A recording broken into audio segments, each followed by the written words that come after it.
What's going on, everybody? Welcome back to JJD TV. I'm your host Josh, and today we are here for our 5 takeaways of the horrible game we just watched between Gladbach and Dortmund. So if you guys are ready to hear a bit of a rant, be sure to drop a like on the video, subscribe if you're new, and let's get into it now. Alright guys, so again, I don't know what the entire number of games were where Dortmund have scored a goal, but I'm pretty sure we scored a goal every game this season as well as every single game last season and then some. So it's been a long time since we haven't conceded a goal, and we just lost 1-0 away at Borussia Park against Gladbach, and it was a horrible game for a lot of different reasons. So these are my 5 takeaways. Let's get into the very first takeaway, which is Marco Rosa, because I feel like he has to take some responsibility for this. There is no reason going into this game, even away from home, he should have went into it with the approach he did, in my opinion. We are the team that are scoring goals for fun. We're the team that's sitting towards the top of the table, where Gladbach is the team that's sitting towards the bottom of the table. And we found a system that is starting to work, getting away from that 4-1-2-1-2 into like a 4-3-3. We have the personnel available to us, and he bombshells it and goes with this 3-5-2, 3 center backs, 3 central midfielders, and then giving Mukuku and Malen the start up front, and it absolutely did not work. I personally would have went the 4-3-3. You had Malen as a striker. You have Wolf, who's been in great form for us, out on the right. And then you have Knauf on the left. And then you can have Hazard injected later in the game and actually play some attacking football instead of just setting up and putting out an effort like that, which players look lost. They looked all over the place. You had no idea where any proper football was going to be coming from, who was going to step up. It was dreadful. And to be fair, we started out half decent for the first 15 minutes and actually scored a goal but was offside. And then Gladbach just figured that, man, they're not creating anything. We can just take the game to them, and they did that. And obviously, we're able to pull off a 1-0 win.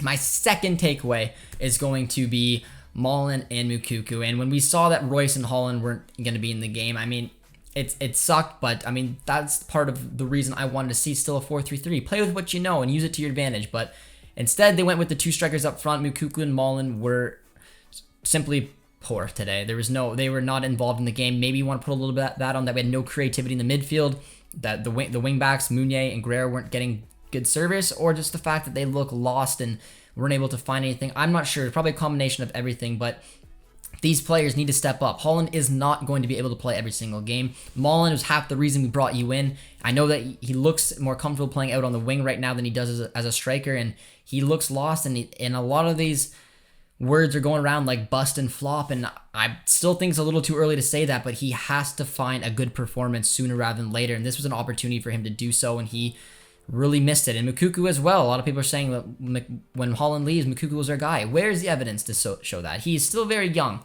I'm not putting the amount of pressure on a young 16-year-old like this to be Holland when he's not there, but he still hasn't taken enough steps for me to show that he's ready to be a starter for this team, and it's why he's not starting. And when he does, he comes off sort of poor performances. I don't think this game was specifically tailored for him, and it really, really showed. But our firepower up front disappeared, and look at that. Holland's not in, and we break our streak of goals scored in continuous games, and we draw a blank today.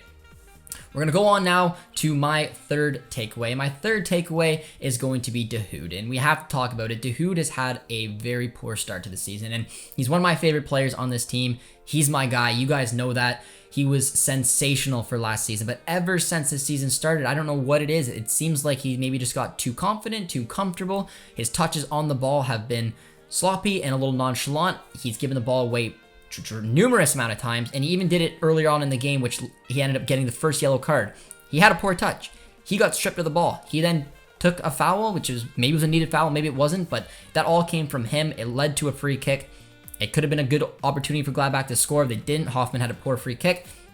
And then later, whatever happened in that mix-up with a poor challenge, if he was snippy with the ref, I don't know. I thought it was harsh, but you got to show some composure. You do, and you just completely costed your team today, and I got to call you out on it. You are my guy, but it was a really poor start to the season and followed up by a pretty poor performance for Dahoud. So he needs to figure out a way to get in, and sooner or later he's going to get left on the bench, especially if we are going to maybe look for a 4-2-3-1, because Bellingham and Witsel for me are the 2 undroppable players right now in the midfield, and Dahoud's that odd man looking in, and the poor performance need to improve. They really, really do. We're now going to go on to my fourth takeaway, and it is injuries, and we got to take it into consideration. I get that. You look at the amount of players that are not available for Dortmund in this game. It still doesn't give any excuse for Marco Rose going in with the attitude and the mentality he did, because he set up for a draw, and it was just atrocious. He ended up switching it up in the second half, but you don't go in with that mentality, and Dahoud's red card ruined that game. But the injuries do take a toll. When you miss Erling Haaland, who is everything for us going forward, our leader, our captain, Marco Reus, you change up the shape of that front three, make it very hard to play the football that we're used to. We still have different players like Koulibaly and Zagadou, Brandt, Gio. There's a lot of players missing. Hazard not even fully fit to play a full 90 today. So there is that to take into consideration, and you guys should think of that. I mean, we're 4-0-2 right now, and the 2 games that we lost have been hard games to watch. They really have. This one particularly has been one of the games in probably last 3 years. I'd say this is probably one of the worst games I've ever seen. It was just awful. There's not a lot of good things to take away from it. But we are going to go to my fifth and final takeaway, and I do want to try to drizzle on a little bit of positivity, but I do think the boys deserve a little kudos for the effort that they did, because Gladbach were not great this game. They weren't. They got lucky that they went up into a Dortmund team that had the mentality that Rosa gave them going into the game to go in for that draw, and then they got lucky Dahoud made a poor decision and ended up getting a red card. That's the only reason Gladbach won. I do think that if Dahoud didn't take the red, or we went in with a different system, we could have at least got a draw, but we gave Gladbach everything they needed to get away here with 3 points. But going down to 10 men, Marco Rose making the proper substitutions, playing that 4-2-3 weird little system he had going with 10 men, we created a lot. Hazard could have scored if he didn't put that into the back of Witsel or the header just over the bar.